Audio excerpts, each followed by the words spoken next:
Oranges होते हैं सिर्फ सर्दियों में, लेकिन मैं आपको एक ऐसा तरीका बताऊंगी कि आप पूरा साल जो है और ख़ास तौर पे रमज़ान में इंजॉय कर सकते हैं ऑरेंज स्कॉश को किस तरीके से। और आपके बच्चे जो हैं वो बहुत खुश होंगे इनको पीकर। इनकी पसंदीदा जो है वो जूस होता है और आप इनको आसानी के साथ बना सकते हैं। बिस्मिल्लाहिर्रहमानिर्रहीम, अस्सलाम वालेकुम। कैसे हैं आप सब? उम्मीद करती हूँ खैरियत से होंगे। बिल्कुल स्टार्ट करते हैं वीडियो को टिप नंबर 1 से। मेरी बहन कह रही थी कि आज कम स्पेस होती है तो हम चीज़ों को कैसे मैनेज करें। तो अगर आपका छोटा किचन है, कम स्पेस है, आप इस तरीके से वॉल हैंगिंग किया करें, अपनी चीज़ों को लटका दिया करें, तो कम स्पेस में भी आपका काम हो जाएगा। टिप नंबर 2 की तरफ, आइडिया नंबर 2 की तरफ आते हैं। आपके पास इस तरह के जो है रबर होते हैं जो कि आपकी मशीनों के होते हैं या फिर आपके टूट जाते हैं कुकर प्रेशर के, तो आप इनको बेकार समझ के फेंकते हैं। आपने इनको बिल्कुल नहीं फेंकना। आपके पास होती हैं चुटकनियाँ और बाज़ औक़ात जब हम कपड़े धोने लगते हैं तो चुटकनियाँ गायब होती हैं। तो आपने इनको इस पे लगा देना है और इसको कहीं सामने लगा दें। ख़ास तौर पे आपके जो डोर्स होते हैं उनकी बैक पे काफ़ी स्पेस होती है। अगर आप इनको यहाँ पे लटका देंगे तो आपको जब आपको ज़रूरत होगी तो टाइमली आपको ये मिल जाएंगी। तो इस तरीके से आप यहाँ पे इनको हैंग कर सकते हैं। आ जाते हैं नेक्स्ट आइडिया की तरफ। तो बिल्कुल जी, कम स्पेस है आपके किचन में और आपको चीज़ें ज़्यादा हैं और आपने उनको मैनेज करना है। तो आपके पास होती हैं प्लास्टिक की बॉटल्स और इस तरीके से आपने बॉटल को ले लेना है और उसके बाद आपने उसको कट कर लेना है जिस तरीके से मैं कट कर रही हूँ।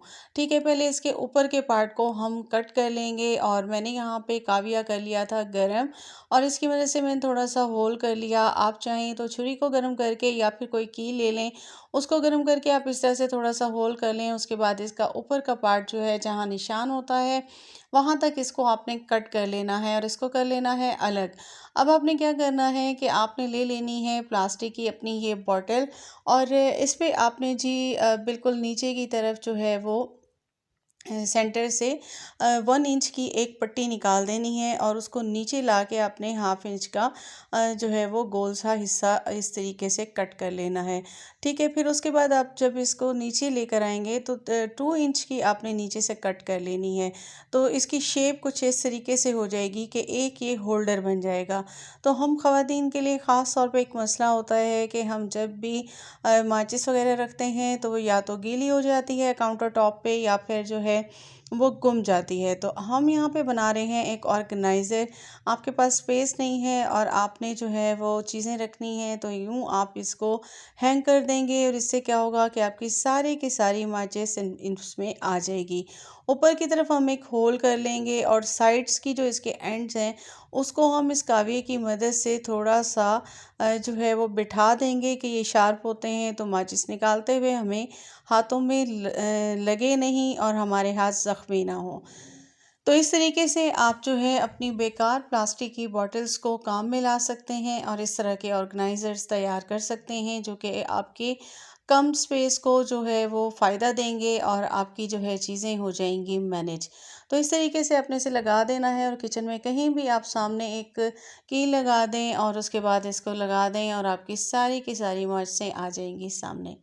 नेक्स्ट आइडिया की तरफ आते हैं। तो हमारे पास इस तरह की प्लास्टिक की बॉटल्स होती हैं। तो मैं क्या करने वाली हूँ कि मैं यहाँ नीचे 4 इंच का एक लंबी सी मैं स्ट्रिप ले लूँगी। पहले नीचे के पार्ट को जो कि इसका पैंदा होता है, उसके बाद इसके बिल्कुल सेंटर में यानी 2 इंच इधर होगा, 2 इंच इधर और बिल्कुल सेंटर में मैं एक 1/2 इंच की एक बारीक सी स्ट्रिप निकाल लूँगी। ठीक है जी, आप स्ट्रिप निकाल लें, आपकी मर्ज़ी है, या फिर आप जस्ट कट कर दें। इस तरीके से आपका ये एक ऑर्गेनाइज़र बिल्कुल तैयार हो चुका है। कुछ भी इस पे मेहनत नहीं करनी और ये इस तरीके से आपका तैयार हो जाएगा एक छोटा सा ऑर्गेनाइज़र। अब ये आपके किस काम आएगा? आपके जो है ये हम आपको बताएंगे किचन में ले जाके कि किचन में आपके स्पेस होती है बहुत कम और आप चीज़ों को करना चाहते हैं मैनेज और आप ये भी चाह रहे होते हैं कि आपकी सारी चीज़ें आपके सामने भी हों और उसके अलावा खूबसूरत भी लगें। तो इसके लिए आप इनको इस तरीके से यूज़ करें चीज़ों को और बेकार से बेकार चीज़ जिसको आप बेकार समझ रहे होते हैं वो भी आपके लिए कारआमद बन जाती है। और इस तरीके से हम यहाँ पे इसको एजिस को इनके जो है वो जो शार्प होते हैं उनको हम काव्य की मदद से थोड़ा सा मध्यम कर रहे हैं ताकि ये हमें काम आ सके। और बैक पे हम लगा देंगे 2 होल। होल कर देंगे हम इस हिसाब से कि जहाँ हमारे कील हों उसी हिसाब से। अभी आपका ऑर्गेनाइज़र क्या करने वाला है, बिल्कुल जी कम स्पेस होती है और छोटा किचन होता है और किराएदार होते हैं हम। ज़ाहिर-सी बात है सबके अपने घर भी नहीं होते, तो हमें चीज़ें तो रखनी होती हैं, अपने घरों को सजाना भी होता है। तो इस तरीके से आप जो है अपनी वॉल्स को इस्तेमाल किया करें, उन पे आप जो है सारी अपनी चीज़ें रखते हैं। यहाँ पे जी हमारे पास हैं काफ़ी सारे स्पून जो कि काउंटर टॉप पे हैं। इनको हम इस तरीके से इसके अंदर एडजस्ट कर देंगे। अगर आपके पास काउंटर टॉप नहीं है और आपको चीज़ें रखनी हैं तो फिर आप इस तरीके से बॉटल्स का इस्तेमाल करके अपनी चीज़ों को लटका सकते हैं। यहाँ मेरा नेक्स्ट आइडिया है, मेरे पास चूड़ियाँ मौजूद थी, मैंने इस तरह उनको आपस में बाइंड करके इनको भी एक स्टैंड बना दिया और इस पे भी मेरे सारे स्पून आ गए। आ जाते हैं नेक्स्ट आइडिया की तरफ। तो हमारे पास इस तरह के जो कि पहले ज़माने में मिलते थे सेके, और इस पे रोटी सेकी जाती थी। अब इसका कोई काम नहीं था तो इस पे भी मैंने अपनी सारी चीज़ें लगा दी हैं। इस तरीके से अगर मेरा काउंटर टॉप है भी तो वो साफ़ रहेगा, और अगर नहीं है तो मुझे परेशानी नहीं होगी। आ जाते हैं अपने मेन आइडिया की तरफ कि बिल्कुल जी, हम यहाँ ले रहे हैं बिल्कुल 1.5 किलो मैंने ले लिए हैं ऑरेंज जूस। ऑरेंज आजकल सस्ते हैं, 40 रुपए किलो मिल रहे हैं। तो आपने ले लेना है और उसका इस तरीके से आपने सारे के सारा जूस निकाल देना है। ये मेरे पास लेमन स्क्वीज़र था और इससे ही मैंने जूस निकाला है। ज़रूरी नहीं कि मशीनें हों, आप उससे काम लें। आप इस तरह से भी छोटी-छोटी चीज़ों से काम ले सकते हैं। ठीक है जी, और मैंने आपको प्लास्टिक बॉटल से भी जूसर बनाना बताया हुआ है, आप उसकी मदद से भी ले सकते हैं। छिलकों को हम रख देंगे और उससे हम क्या करेंगे ये हम बाद में बताएंगे।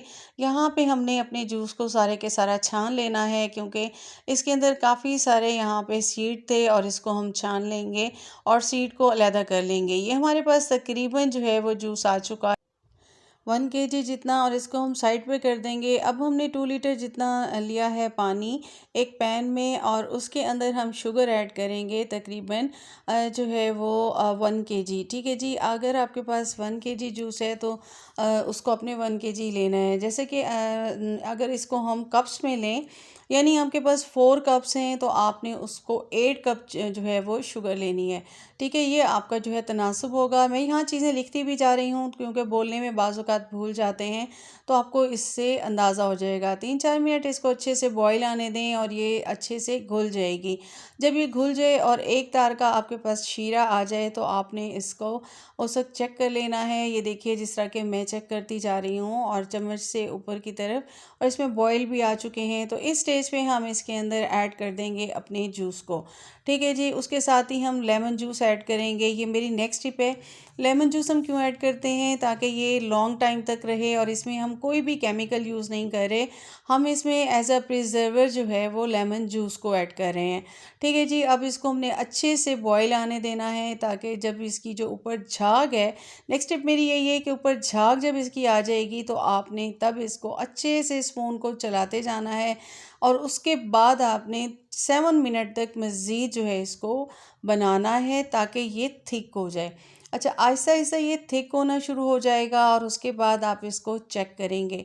तो मैं आपको बताऊंगी कि ये किस तरीके से आप इसको चेक करेंगे। तो इसमें आपने जो है मुसलसल स्पून चलाना है। ठीक है जी, 7 मिनट तक आपने इसमें स्पून चलाते जाना है, ताकि इसमें कोई भी किसी भी किस्म का लम्स जो है वो ना बने।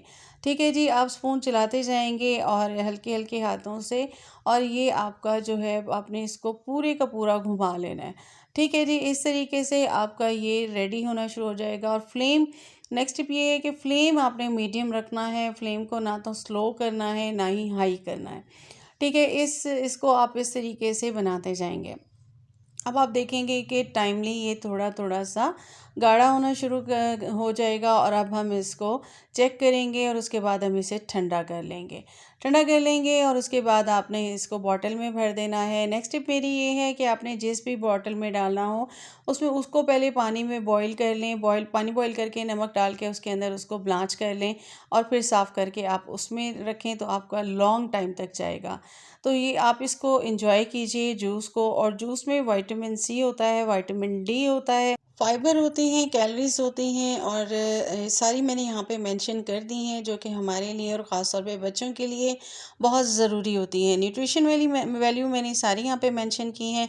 अब जब कभी आपको जूस बनाना होगा, आप पानी डालिए और यहाँ से 2 ढक्कन आप डालिए और मज़ेदार सा जूस जो है वो आपका रेडी हो जाएगा। बहुत ईज़ी है, पूरा रमज़ान आप एंजॉय कर सकते हैं और इसके साथ ही आप एंजॉय करेंगे पूरा साल, ऑरेंज हों कि ना हों, आप इनको ले सकते हैं। किसी लिए नेक्स्ट टिप की तरफ आ जाते हैं। बिल्कुल जी, हम मायनीज़ बनाएंगे घर में जो कि आपको पूरा रमज़ान काम आएगा। यहाँ पे हमने ले लिया है ब्लेंडर, उसके अंदर एक एग को डाल देंगे, पूरे के पूरे एग को डाल देंगे और इसके साथ ही हम यहाँ पे डालने वाले हैं हाफ़ टी स्पून शुगर को और उसके साथ ही हम यहाँ पे डालने वाले हैं जी बिल्कुल, हमारे पास है 1 कप ऑयल। ठीक है, 1 कप ऑयल को हम यहाँ पे ऐड कर देंगे और उसके साथ ही हम यहाँ पे जो है हाफ़ टी स्पून साल्ट को ऐड करेंगे।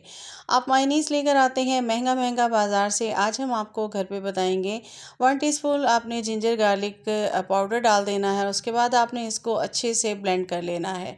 इसको आपने तकरीबन 5 से 7 मिनट तक ब्लेंड करना है और उसके बाद आप देखेंगे आपका ज़बरदस्त किस्म का मायनीज़ हो जाएगा रेडी घर पर ही।